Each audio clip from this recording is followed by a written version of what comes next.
Hello అండి, welcome to my channel. నిన్నైతే మా ఇంట్లో ప్రేయర్ జరిగిందనమాట. ప్రేయర్ కోసం అని చెప్పి పాస్టమ్ గారికి లంచ్ పెట్టాలని చెప్పి ఇక్కడ నేను పప్పు, టమాటా, బెండకాయ ఏపుడు అయితే ప్రిపేర్ చేశానండి. ఇంకా 2-3 రకాలు అయితే ప్రిపేర్ చేశాను, కానీ మొత్తం ఒకే వీడియోలో పెట్టడం కుదరదు కాబట్టి ఇది వచ్చి ఫస్ట్ వీడియో అండి. సెకండ్ వీడియో సాయంత్రం అప్లోడ్ చేస్తాను.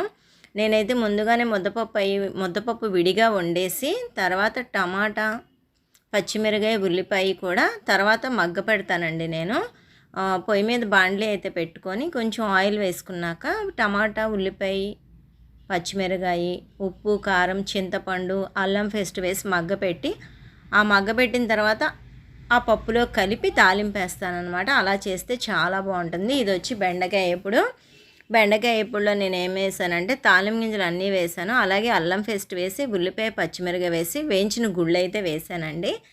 ఈ రకంగా కనుక బెండకాయ ఎప్పుడు చేసుకుంటే చాలా బాగుంటుంది అనమాట. మనం ఉప్పు, కారము, పసుపు కూడా ఉల్లిపాయ ముక్కల్లోనే వేసేయాలి. చాలా ఈజీగా అయిపోతుంది, త్వరగా అయిపోతుంది.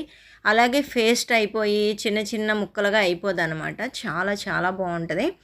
అలాగే ఈ 2 ఐటమ్స్తో పాటు ఇంకా నేను మొత్తం ఇంకా 3 ఐటమ్స్ అయితే చేశాను. అవి ఏంటో కామెంట్ చేయండి. అలాగే సాయంత్రం కంపల్సరీ నెక్స్ట్ వీడియో కూడా చూడండి, మీకు నచ్చుద్ది. ఇప్పుడైతే నేను పప్పు అయితే తాలింపేస్తున్నానండి. ప్రేయర్ అయితే బాగా జరిగిందనమాట. నాకు మంగళవారం సెంటిమెంటు, ప్రార్థన ఎప్పుడు కూడా నేను మంగళవారం పెట్టుకోవాలని చూస్తాను. అందుకని మంగళవారం మాత్రమే నేను ప్రేయర్కి ఇష్టపడతానమాట. మీరు ఎంతమంది చర్చికి వెళ్తారో కామెంట్ చేయండి. ఇప్పుడైతే ఈ కర్రీస్ అయితే అయిపోయినాయండి. ఈ వీడియో మీకు నచ్చినట్టయితే మర్చిపోకుండా సబ్స్క్రైబ్ చేయండి, పక్కనే ఉన్న బెల్ ఐకాన్ క్లిక్ చేయండి. అలాగే సాయంత్రం పెట్టే వీడియో కంపల్సరీ చూడండి. Thank you.